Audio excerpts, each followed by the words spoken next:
Assembly ఎన్నికలు ఉత్కంఠను రేపుతున్నాయి. ఈసారి ఎన్నికల్లో గతంలో కంటే ఉత్కంఠ భరితమైన పోరు నెలకొన్న నేపథ్యంలో సినీ నటుల సారథ్యంలోని పార్టీల్లో ఏది సత్తా చాటుతుంది, ఎవరికి ఓటర్లు షాక్ ఇస్తారు అన్నది ఆసక్తిని రేకెత్తిస్తోంది.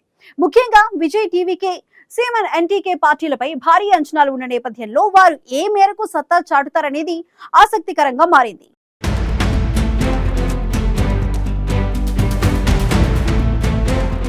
తమిళనాడులో సినీ నటులు రాజకీయ రంగంలోకి ప్రవేశించి రాణించడం కొత్తేమీ కాదు. గతంలో పలువురు సినీ నటులు రాజకీయాల్లో సంచలన సృష్టించిన దాఖలాలున్నాయి. సినిమాల్లో అగ్ర నటులుగా వెలుగొందిన వారు రాజకీయాల్లోకొచ్చి దశాబ్దాల పాటు రాష్ట్రాన్ని పాలించిన చరిత్ర తమిళనాడుకుంది. అయితే తమిళనాడులో ఒకప్పటిలా ప్రస్తుత రాజకీయ పరిస్థితులు లేవు. ఒకప్పటిలా సినిమా నటులకు రాజకీయాల్లో రాణించడం అంత సులువు కావడం లేదని ఇటీవల రాజకీయాల్లోకి వచ్చిన పలువురు నటుల పరిస్థితిని బట్టి తెలుస్తోంది.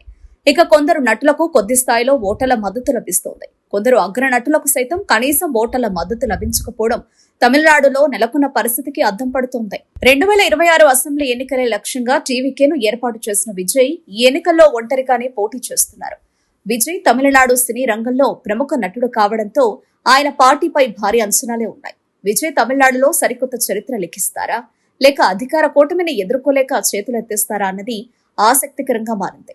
ఇక దర్శన నటుడు సీమన్ సారథ్యంలోని ఎన్టీకే ప్రతి ఎన్నికల్లో క్రమంగా ఓట్ల శాతాన్ని పెంచుకుంటూ వస్తుంది. దీంతో ఈసారి ఎన్టీకే ప్రభావాన్ని తక్కువ అంచనా వేయడానికి వీల్లేదు.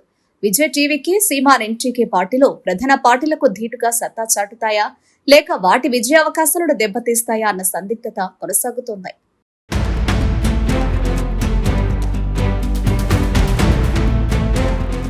ప్రస్తుత అసెంబ్లీ ఎన్నికల్లో టీవీకే ప్రధాన ఆకర్షణగా నిలిచింది.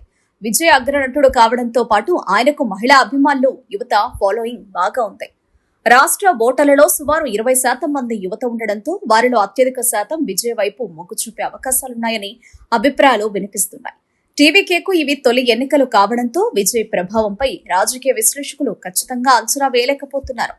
ఈ నేపథ్యంలో టీవీకే సుమారు 18% వరకు ఓటు బ్యాంకు దక్కించుకోవచ్చని, ఇది ప్రధాన పార్టీల అభ్యర్థుల విజయావకాశాలను తారుమారు చేయొచ్చని భావిస్తున్నారు.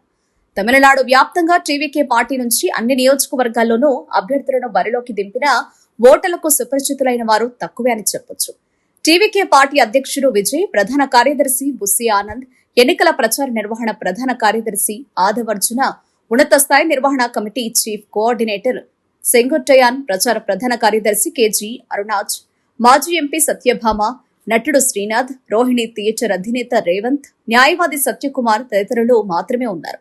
టీవీకే నుంచి సుమారు 20 నియోజకవర్గాల్లో గట్టి పోటీ ఇచ్చే అవకాశాలున్నాయని, మిగతా చోట్ల 15,000 నుంచి 25,000 వరకు ఓట్లు పొందొచ్చని అంచనాలున్నాయి. ఇక సీమ నేతృత్వంలోని నామ్ తమిళర్ కట్సి 16 ఏళ్లుగా ఎన్నికల్లో పోటీ చేస్తుంది.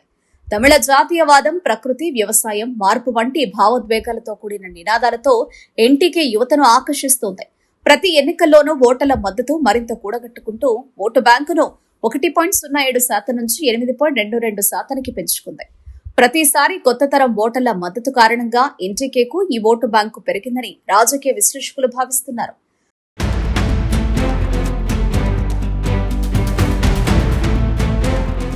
ప్రస్తుత ఎన్నికల్లో యువ ఓటర్లు కొత్తదనం, సినీ ఆకర్షణ దృష్ట్యా టీవీకే వైపు మొగ్గు చూపే అవకాశాలు ఎక్కువగా ఉండడంతో అది ఎన్టీకే ఓటు బ్యాంకుపై తీవ్రమైన ప్రభావాన్ని చూపించవచ్చని, ఈ ఎన్నికల్లో ఎన్టీకే ఓట్ల శాతం తగ్గే అవకాశాలు ఉన్నాయనే అభిప్రాయాలు వినిపిస్తున్నాయి. ఎన్టీకే తరపున పోటీ చేస్తున్న అభ్యర్థుల్లోనూ సీమాన్, సినీ దర్శకుడు కళంజియం, సీతాలక్ష్మి, ట్రాన్స్జెండర్ ఎస్ రోషిని, అబ్దుల్ హకీం వంటి కొందరు మాత్రమే కొంత ప్రభావం చూపగలరనే అంచనాలున్నాయి. అయితే ఎన్టీకే పార్టీకి సోషల్ మీడియాలో బలమైన మద్దతు ఉన్నప్పటికీ అది ఓటు బ్యాంకుగా మారగలదా లేదా అన్నది ఆసక్తిని రేకెత్తిస్తుంది. సినీ నటుడు దివంగత విజయకాంత్ స్థాపించిన డీఎండీకే, నటుడు రాజ్యసభ సభ్యుడు కమల్ హాసన్ సారథ్యంలోని మక్కళ్ నిధి మయం, నటుడు కరుణాస్కు చెందిన ముక్కలత్తోర్ పులిపడై పార్టీలో ప్రస్తుత డీఎంకే నేతృత్వంలోని లౌకికవాద ప్రగతిశీల కూటమిలో ఉన్నాయి. గత లోక్సభ ఎన్నికల్లో అన్నా డీఎంకే కూటమి తరపున 5 చోట్ల పోటీ చేసిన డీఎంజీకే సుమారు 3%, ఒంటరిగా పోటీ చేసిన మక్కళ్ నిధి మయం 3.77% ఓట్లను పొందాయి.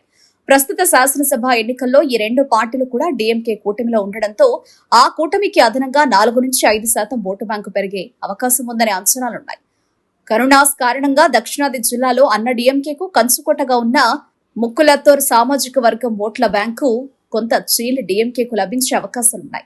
నటుడు మన్సూర్ అలీ ఖాన్ ఇండియా జననాయక పులిగల్ కచ్చి తరపున లాల్గుడి నుంచి పోటీ చేసిన ఎన్నికల నుంచి అర్ధాంతరంగా తప్పుకుంటున్నట్లు డీఎంకేకు బేషరతు మద్దతు ఇస్తున్నట్లు ప్రకటించారు. ఇది కూడా డీఎంకేకు కొంతమేర కలిసొచ్చే ఛాన్స్ ఉంది. మొత్తంగా సినీ నటులు ఈసారి ఎన్నికల్లో పోటీ చేస్తున్నప్పటికీ వారు ఒంటరిగా ప్రభంజనం సృష్టిస్తారనే అంచనాలు పెద్దగా కనిపించడం లేదు. ఒకప్పటి నటుల మాదిరిగా ఈసారి ఎన్నికల్లో పోటీ చేస్తున్న నటుల పార్టీలు సత్తా చాటుతాయా లేదా అన్న దాని గురించి ఇప్పుడు పెద్ద చర్చే సాగుతోంది.